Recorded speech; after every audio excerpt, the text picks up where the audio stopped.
ശാസ്ത്രീയ ഉപനിഷത്ത് പഠനം ക്ലാസ് 245. നമ്മൾ ഇന്നു മുതൽ 57ാമത്തെ ഉപനിഷത്തായിട്ട് മാണ്ഡൂക്യോപനിഷത്താണ് എടുക്കുന്നത്. ഇതിൽ പരമാത്മാവിനെ ഓംകാരവുമായിട്ട് ബന്ധിപ്പിച്ചുകൊണ്ടാണ് പറയുന്നത്. ഓംകാര മന്ത്രം ബ്രഹ്മമായിട്ട് തന്നെ കണക്കാക്കുന്നുണ്ട്. ബ്രഹ്മം എന്താണെന്ന് നമുക്ക് മനസ്സിലായിട്ടില്ല, ഋഷികൾക്ക് അടക്കം. എന്തോ രൂപവും ഭാവമില്ലാതെ എന്തോ ഒരു സംഗതിയാണ് ഈശ്വരൻ. അതിനെ ആർക്കും മനസ്സിലാക്കാൻ പറ്റില്ല. ആ ബ്രഹ്മത്തെയാണ് ഓംകാരത്തിലൂടെ പറഞ്ഞു തരാൻ ശ്രമിക്കുന്നത്. അപ്പോൾ ആ ബ്രഹ്മത്തെ ഓംകാരമായി സങ്കല്പിച്ചിട്ട്, ഓംകാരത്തിന് 4 പാദങ്ങളുണ്ട്. ആ 4 പാദങ്ങളിൽ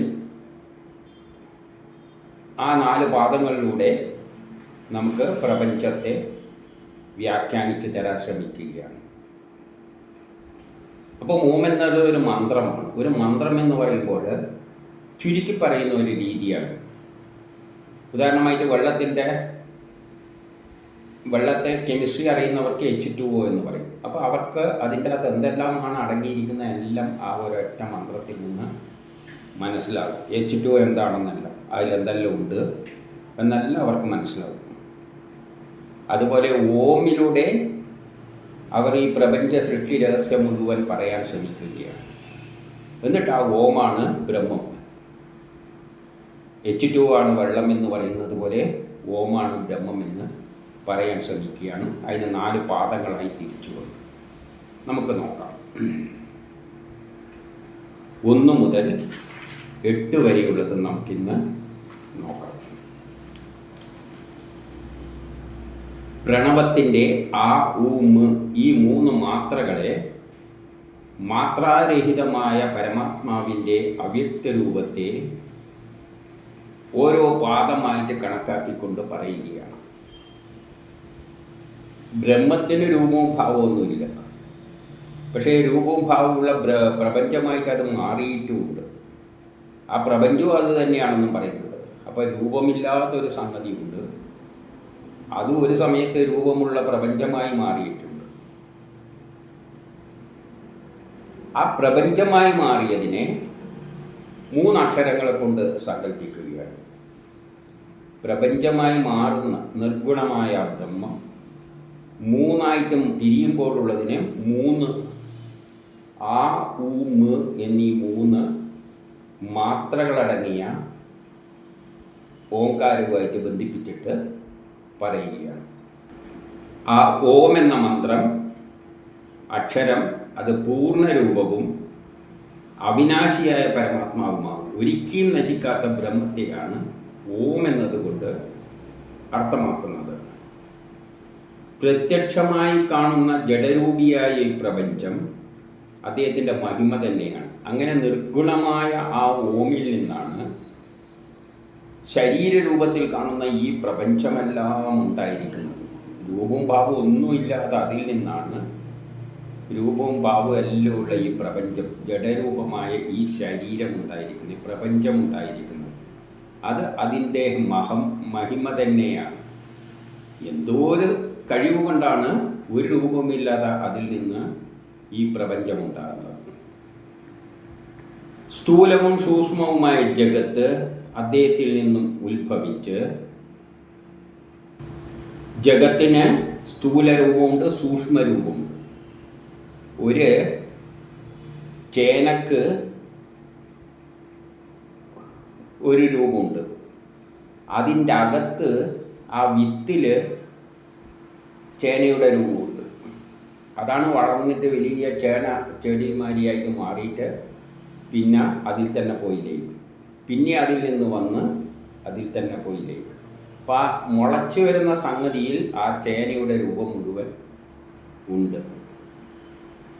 അപ്പോൾ ഒന്ന് സൂക്ഷ്മരൂപമാണ്, മറ്റേ പ്രത്യക്ഷ രൂപമാണ്. തെങ്ങ് പ്രത്യക്ഷത്തിൽ വളരെ വലുതായി കാണുന്നുണ്ട്, പക്ഷെ അതിൻ്റെ എല്ലാ അംശങ്ങളും അടങ്ങിയതാണ് അതിൻ്റെ വിത്തിലുള്ള അതിൻ്റെ ജനിതക ഘടന. അത് സൂക്ഷ്മരൂപമാണ്. അപ്പം ഈ ജഗത്തിനും ഉണ്ടാകുമ്പോൾ അതൊരു എല്ലാം പോയി ഒരു പോയിന്റിൽ ലയിക്കുമ്പോഴും അവിടെ അതിൻ്റെ ഒരു വിത്ത് രൂപത്തിൽ ഉണ്ടാകുന്നുണ്ട്. അതാണ് പിന്നെ മുളച്ചിട്ട് പ്രപഞ്ചമായി മാറുന്നു, പിന്നെ ഇല്ലാതാകുന്നു, പ്രപഞ്ചമായി. ഉദാഹരണം, നക്ഷത്രങ്ങൾ കത്തിയെരിഞ്ഞിട്ട് ബ്ലാക്ക് ഹോൾ ആകുന്നു, കുറേ കാലം കഴിയുമ്പോൾ അതേപോലെ തിരിച്ച് നക്ഷത്രങ്ങളായിട്ട് വരുന്ന പോലെ.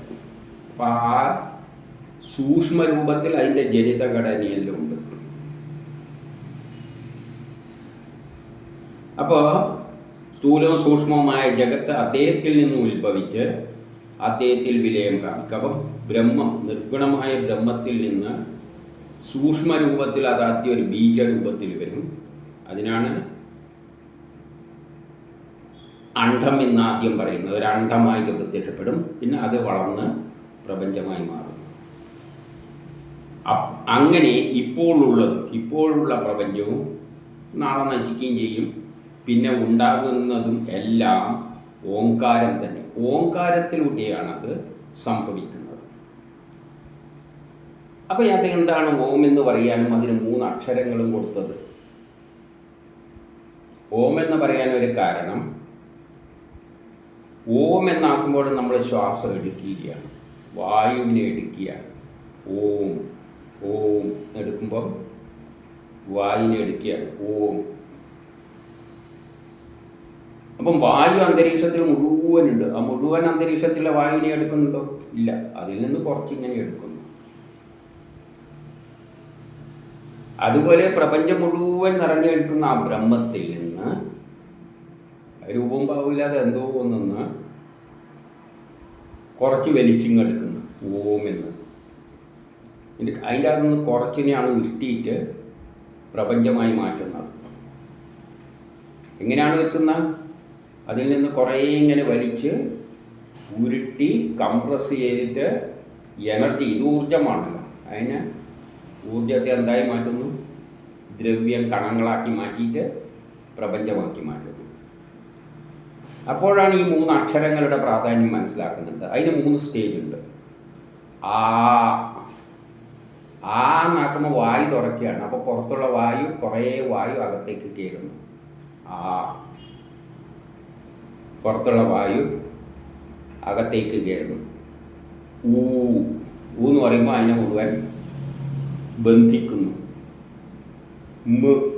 നാക്കുമ്പോൾ അമർത്തിയാണ്, പിടിച്ചമർത്തിയാണ്. അങ്ങനെ അമർത്തുമ്പോൾ ഈ ബ്രഹ്മത്തിൻ്റെ ഒരു ചെറിയ അംശം വായിലേക്ക് എടുത്തിട്ട് വായു എടുത്ത് അമർത്തുന്നത് പോലെ പിടിച്ചമർത്തിയിട്ടാണ് കണങ്ങളാക്കി മാറ്റുന്നതും ദ്രവ്യങ്ങളാക്കി മാറ്റുന്നതും ഈ പ്രപഞ്ചമാക്കി മാറ്റുന്നതും. അങ്ങനെയുണ്ടായ പ്രപഞ്ചവും എന്ത് തന്നെയാണ്? ബ്രഹ്മം തന്നെയാണ്. കാരണം ബ്രഹ്മം തന്നെയല്ലേ എടുത്തിട്ട് നമ്മളിപ്പം പുറത്തുള്ള വായുവിനെ വലിച്ച് അകത്തേക്ക് അമർത്തിയിട്ട് രക്തത്തിലേക്ക് തള്ളിയാൽ രക്തത്തിലുള്ള എന്ത് തന്നെയാണ്? വായു തന്നെയാണ്. ഈ ബ്രഹ്മത്തിൽ നിന്ന് കുറച്ച് എടുത്തിട്ട് ഇങ്ങനെ അമർത്തിയിട്ട് പ്രപഞ്ചമുണ്ടാക്കിയപ്പോൾ ആ പ്രപഞ്ചം എന്ത് തന്നെയാണ്? ബ്രഹ്മമാണ്. അപ്പം ബ്രഹ്മം എന്ന് പറഞ്ഞാൽ എന്തെല്ലാമാണ്? ഈ പ്രപഞ്ചവും ഉണ്ടാക്കി ഇങ്ങനെ അമർത്തിയെടുത്ത പ്രപഞ്ചവും പുറത്തുള്ളതും കൂടിയതാണ്. എല്ലാം കൂടിയാലല്ലേ ബ്രഹ്മമാവും. അപ്പം ഇതും ഈ പ്രപഞ്ചവും ഈ പ്രപഞ്ചത്തിൻ്റെ പുറത്ത് എന്തെല്ലാമാണോ ഉള്ളത് അതെല്ലാം കൂടിയതാണ് ബ്രഹ്മം. അപ്പം ഇങ്ങനെ അമർത്തുന്ന 3 സ്റ്റെപ്പിലൂടെയാണ് ആ ഊമ. അപ്പം 3 പാദങ്ങളിലൂടെ പ്രപഞ്ചമുണ്ടാകുന്നു. അങ്ങനെ പ്രപഞ്ചമുണ്ടാകുമ്പോഴും ഇതിൽ നിന്ന് കുറച്ചെടുത്തിട്ടാണ് പ്രപഞ്ചമുണ്ടാക്കിയെങ്കിലും പുറത്തും കുറേ ബാക്കി കിടക്കുന്നുണ്ട്. വായു അല്ലെങ്കിൽ ആ ബ്രഹ്മം, വായു സമാനമായ ബ്രഹ്മം. ആ ബ്രഹ്മവും അത് അദൃശ്യ രൂപമാണ്. അത് 4ാം പാദം. ഇത് 3 കൊണ്ട് ഒരു രൂപമാക്കുന്നു. 4ാമത്തെ പുറത്ത് കാണപ്പെടാത്ത ബ്രഹ്മമുണ്ട്. അതിന് ലിമിറ്റൊന്നുമില്ല. ഇതെല്ലാം കൂടിയതാണ് പരബ്രഹ്മം. അപ്പോൾ അത് 4ാം പാദം. അപ്പം പ്രപഞ്ചമുണ്ടാക്കാൻ ഉപയോഗിക്കുന്ന 3 പാദവും ഉണ്ടാക്കിയതിൻ്റെ ശേഷം പുറത്തെന്തെല്ലോ മിച്ചമുണ്ടോ അതും കൂടിയതാണ്. അത് 4ാം പാദം. ഈ 4ഉം കൂടിയതാണ് ബ്രഹ്മം. അപ്പോൾ ആ മന്ത്രം വളരെ ചെറുതായിട്ട് പറഞ്ഞു തരികയാണ്. അപ്പോൾ അതായത് ഈ കാണുന്ന ജഗത്തും അതിനപ്പുറമുള്ള ജഗത്തപ്പം 3 പാദങ്ങളെ കൊണ്ട് പറഞ്ഞു. അതിനപ്പുറം എന്തെല്ലാം ഉണ്ടോ അതെല്ലാം കൂടിയത് 4-ാം പാദം, അതും കൂടിയതാണ് ബ്രഹ്മം. ഇനി 2 അതുകൊണ്ട് ഈ സമ്പൂർണ്ണ ജഗത്ത്, ഈ കാണുന്ന ജഗത്ത് ബ്രഹ്മത്തിൽ നിന്നും ഒട്ടും ഭിന്നമല്ല. ആ ബ്രഹ്മം തന്നെയാണ് കുറച്ചെടുത്തിട്ട് ഇങ്ങനെ ചുരുക്കിയിട്ട് കണക്കണലാക്കിയിട്ട് പ്രപഞ്ചമാക്കി മാറ്റിയിരിക്കുന്നത്. ആ പ്രപഞ്ചം അപ്പോൾ എന്ത് തന്നെയാണ്? ആ ബ്രഹ്മം തന്നെയാണ് അത്. ഇപ്പം വെള്ളം എടുത്തിട്ട് ഉരുക്കിയിട്ട് ഐസ് കട്ടയാക്കി കഴിഞ്ഞാൽ അത് വെള്ളം തന്നെയാണ്. വെള്ളം എടുത്ത് ആ ഫ്രിഡ്ജിൽ വെച്ച് കഴിഞ്ഞാൽ നാളെ ചെറിയ കട്ടയായിട്ട് കിട്ടും, അതും വെള്ളം തന്നെയാണ്. അതുപോലെ ബ്രഹ്മത്തിൽ നിന്ന് ഈ പ്രപഞ്ചം ഉണ്ടാക്കിയാൽ ആ പ്രപഞ്ചവും ബ്രഹ്മം തന്നെയാണ്. അത് ഓംകാരം തന്നെയാണ്. അതിനാണ് ഓം എന്ന ഓംകാരം എന്ന നാമം. ഈ പൂർണ്ണ പ്രപഞ്ചം അതിൻ്റെ ശരീരവും, അപ്പം ഈ അതിൽ നിന്ന് ഇങ്ങനെ ചുരുക്കി ഉണ്ടാക്കിയതാണ് അതിൻ്റെ ശരീരം. ആ ബ്രഹ്മത്തിൻ്റെ ശരീരമായിട്ട് ഇതിനെ എടുക്കാം. ആ ശരീരത്താൽ അകത്തിരിക്കുന്നതാണ്. അതിൽ എന്തുണ്ട്? അദ്ദേഹം അന്തരാമിയായിട്ട് അകത്തിരിക്കുന്നുമുണ്ട്. കാരണം ഈ വായു തന്നെയാണ്. ഇപ്പം നമ്മളെ ശരീരത്തിലേക്ക് വായു എടുത്തു കഴിഞ്ഞാൽ ഈ വായു എവിടെയുള്ളത്? നമ്മൾ അന്തരാമിയായിട്ട് നമ്മളെ ശരീരം നിറച്ചു രക്തത്തിലുണ്ട് ഈ വായു തന്നെ. അതുപോലെ ഈ ബ്രഹ്മം തന്നെയാണ് ഇതെല്ലാമായി മാറിയെങ്കിൽ അതിലെല്ലാം ബ്രഹ്മം തന്നെയാണ് ഉള്ളത്, അന്തരാമിയായിട്ടിരിക്കുന്നുണ്ട്. അത് 4 ഭാഗത്തോട് കൂടിയതാണ്. അപ്പം ബ്രഹ്മം, ഇപ്പം ബ്രഹ്മം എന്ന് പറഞ്ഞത് പ്രപഞ്ചമായി മാറിയത് പ്ലസ് ബാക്കി പ്രപഞ്ചമായി മാറുന്നതിൻ്റെ ശേഷം എന്തെല്ലാം ഇവിടെയുണ്ടോ അതും കൂടിയതാണ് ബ്രഹ്മം, 4 ഭാഗത്തോടു കൂടി.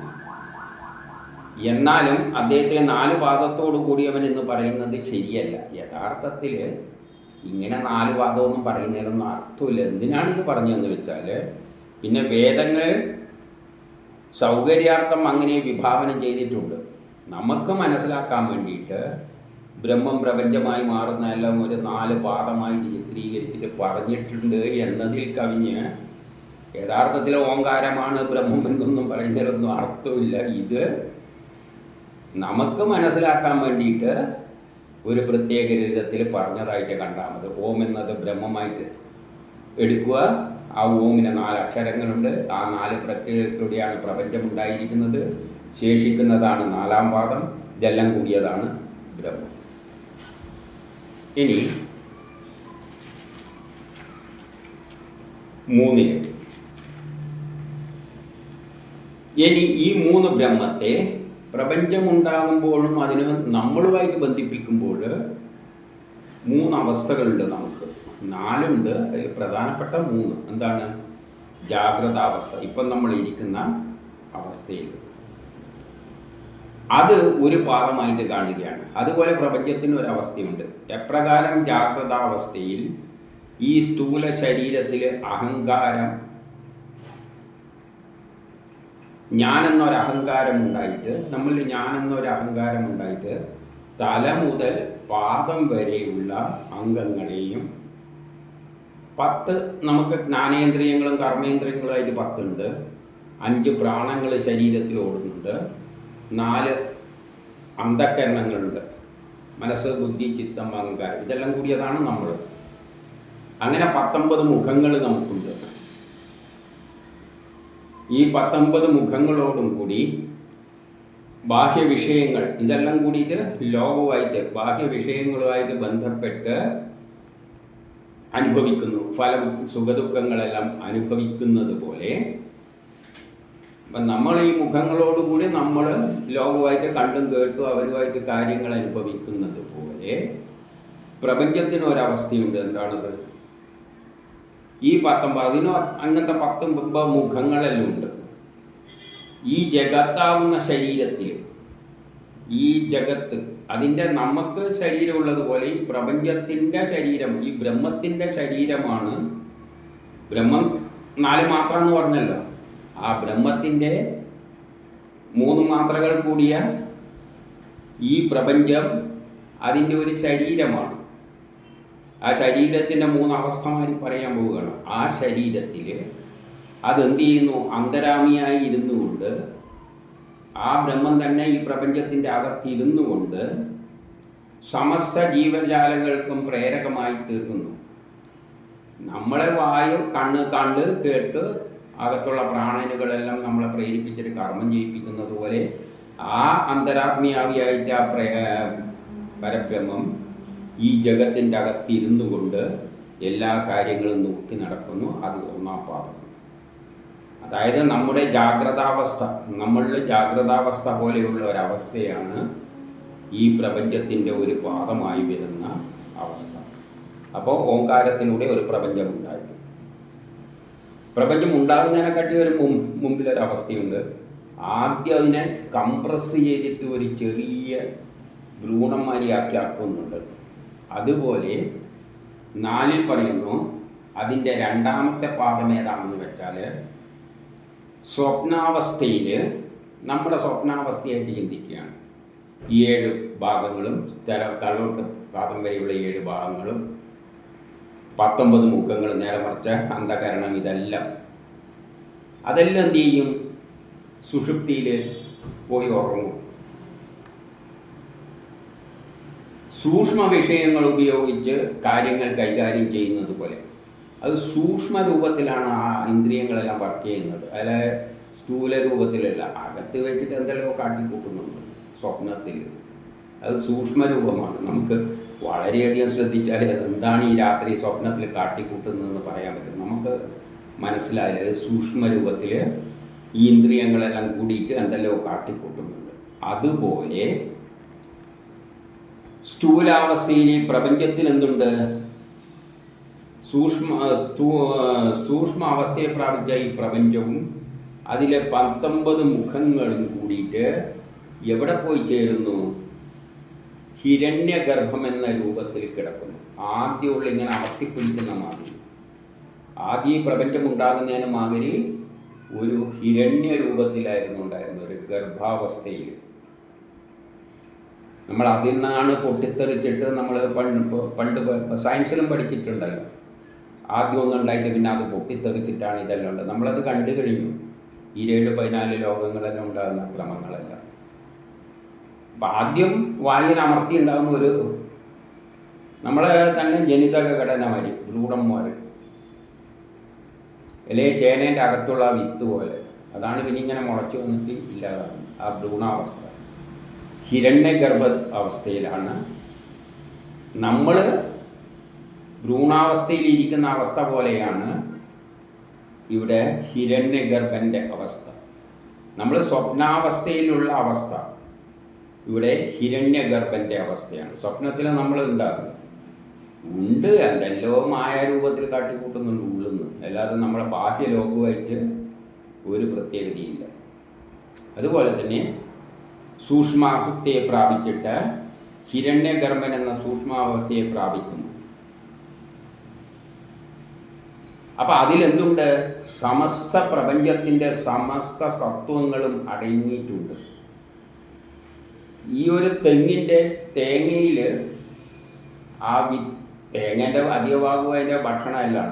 അതിൻ്റെ ആ വിത്ത് മുളച്ചു വരുന്ന ആ സ്ഥലത്തുള്ളതിൽ എന്തുണ്ട്? ഈ തെങ്ങിൻ്റെ എല്ലാ ഘടനയും ഉണ്ട്. അത് മുളച്ചു വന്നാൽ എങ്ങനെയാണെന്നുള്ള എല്ലാ ഘടനയും ഉള്ളതുപോലെ ഈ ഹിരണ്യഗർഭ അവസ്ഥയിൽ, പ്രപഞ്ചത്തിൻ്റെ ഹിരണ്യഗർഭം എന്ന അവസ്ഥയിൽ ഈ പ്രപഞ്ചത്തിൻ്റെ എല്ലാ സത്തകളും തത്വങ്ങളും എല്ലാം അതിൽ ലയിച്ചു കിടക്കുകയാണ്. ഇതാണ് പരബ്രഹ്മത്തിൻ്റെ 2-ാം പാദം. അപ്പം നമ്മളെ ജാഗ്രതാവസ്ഥ പോലെയാണ് പ്രപഞ്ചം ഇങ്ങനെ വലുതായി മാറുമ്പോഴുള്ളത്. നമ്മൾ ഉറങ്ങുന്ന അവസ്ഥയാണ്, സ്വപ്നം കണ്ട് ഉറങ്ങുന്ന അവസ്ഥയാണ് ആ ഭ്രൂണാവസ്ഥ, അല്ലെങ്കിൽ ഹിരണ്യഗർഭൻ എന്ന അവസ്ഥ. ഇനി 3-ാമത്തെ 5-ൽ പറയുകയാണ് സുഷുപ്തിയിൽ. അതാണ് 3-ാമത്തെ അവസ്ഥ, ഗാഠനിദ്രയിൽ.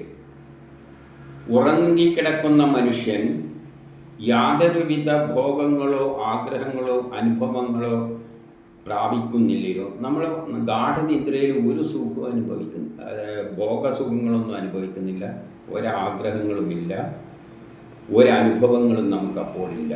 അതുപോലെ പ്രളയകാലത്ത് അതിൻ്റെ കാരണമായി തീരുന്ന പ്രളയത്തിലേക്ക് നയിക്കുന്ന ആ ശക്തിവിശേഷം രൂപം ഇല്ലാതാക്കുന്ന, അപ്പോഴാണ് ഇതിൻ്റെ രൂപമെല്ലാം ഇല്ലാതായി പോകുന്നത്. രൂപം ഇല്ലാതാക്കുന്ന ഈ ശരീരം അവ്യക്തമായി തീരുന്ന, ശരീരമെല്ലാം നഷ്ടപ്പെട്ടു പോകുന്ന അവസ്ഥ, അത് ആരാണോ പ്രകടമാക്കുന്നത് ആ ഏകമാത്രമായ പ്രകാശരൂപമായ ആനന്ദം എന്ന അവസ്ഥയെ പ്രാപിക്കുന്നു. അപ്പോൾ പ്രപഞ്ചം അതിൽ പോയി വിലയം പ്രാപിക്കുമ്പോൾ അത് ആനന്ദരൂപമായി മാറുന്നു. ഈ പ്രപഞ്ചം മുഴുവൻ ഹിരണ്യഗർഭത്തിൽ നിന്ന് ആ ബ്രഹ്മത്തിലേക്ക് പോയി ലയിക്കുന്ന അവസ്ഥ അപ്പോൾ ആനന്ദരൂപമാണ്. പിന്നെന്തുണ്ട്? വിജ്ഞാന രൂപമാണ്. അതിനെ ആ പ്രാജ്ഞൻ തന്നെ ആ ബ്രഹ്മത്തിൻ്റെ മൂന്നാമത്തെ പാദം. അതായത് നമ്മൾ ബോധത്തോടെ ഇരിക്കുന്ന അവസ്ഥ പ്രപഞ്ചം, നമ്മൾ ഉറങ്ങുന്ന അവസ്ഥയിലുള്ളത് ഹിരണ്യഗർഭം, പിന്നെ സുഷുപ്തിയിൽ നല്ല ഉറക്കത്തിൽ വരുമ്പോൾ നമ്മൾ ഈ ശരീരമൊന്നും ഇല്ലാതെയാകുന്ന പോലെ പ്രളയ സമയത്ത് അതിൽ പോയി ലയിക്കുന്നത് മൂന്നാമത്തെ പാദം. അപ്പം ഈ പ്രപഞ്ചത്തിന് 3 പാദമുണ്ട്.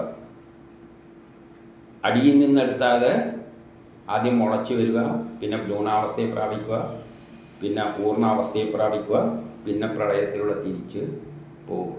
ഇങ്ങനെ 3 അവസ്ഥകൾ.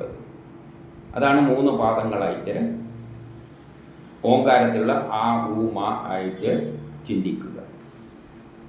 അത് കഴിഞ്ഞാൽ ബാക്കിയെല്ലാം ഉള്ളത് ഈ പ്രപഞ്ചമായി മാറുന്നതിന് കുറച്ചെടുത്തിട്ടാണല്ലോ ആക്കുന്നത്. ബാക്കിയെല്ലാം ഉള്ളതാണ് 4ാമത്തെ അവസ്ഥ.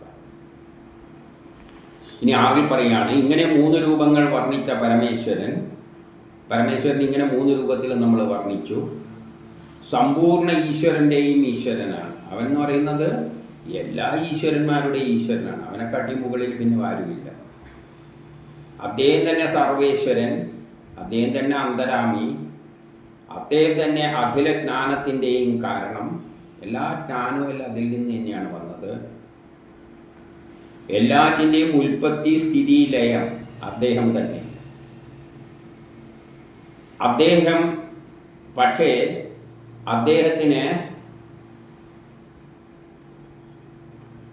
അദ്ദേഹത്തെ വർണ്ണിച്ചുകൊണ്ട് ഭിന്ന ഭിന്ന നാമങ്ങൾ ചെയ്യപ്പെട്ടിരിക്കുന്നു. അദ്ദേഹത്തിന് രൂപവും ഭാവവും ഒന്നുമില്ല. എല്ലാറ്റിൻ്റെയും കാരണക്കാരനായ ശക്തിവിശേഷമാണ് ബ്രഹ്മമെങ്കിലും അതിങ്ങനെ പ്രപഞ്ചമായി മാറുമ്പോൾ അതിന് ഓരോ അവസ്ഥയിലും ഒരു പേര് കൊടുത്തു എന്നേ ഉള്ളൂ. ആ പേരിലൊന്നും പ്രശസ്തിയില്ല. അത് തന്നെ ബ്രഹ്മം തന്നെയാണ്. വെള്ളത്തെ നമ്മൾ സ്റ്റീം എന്നോ വെള്ളമെന്നോ ഐസ് എന്നോ പറയുന്നുണ്ടെങ്കിലും എല്ലാം ഒന്ന് തന്നെയാണ്. പക്ഷേ അവിടെ ഒരു വ്യത്യാസമുണ്ട്. അതിലുള്ള അഗ്നിയുടെ അളവിന് വ്യത്യാസമുണ്ട്. ഐസ് തണുത്തതാണ്, മറ്റേ ചൂടിൻ്റെ കാര്യത്തിൽ വ്യത്യാസമുണ്ട്. പക്ഷേ ബ്രഹ്മത്തിൻ്റെ കാര്യത്തിലാകുമ്പോൾ അങ്ങനെ ഒരു വ്യത്യാസമില്ല. അത് തന്നെയാണ് നമ്മളായി മാറിയതും പട്ടിയായിട്ടും പൂച്ചയായിട്ടും എല്ലാം മാറിയത് അത് തന്നെയാണ്. 7 പൂർണ്ണ പരബ്രഹ്മ പുരുഷോത്തമൻ്റെ 4ാമത്തെ പാദം തന്നെ നിർഗുണ നിരാകാര വിശേഷ സ്വരൂപം. അപ്പം ഈ പ്രപഞ്ചത്തിൽ ആദ്യം നിർഗുണമായ ഒരവസ്ഥയുണ്ടായിരുന്നു. ഒരു രൂപവുമില്ല, ഒരു ഭാവവുമില്ല, ഒരു ഗുണമില്ല, നിരാകാരം.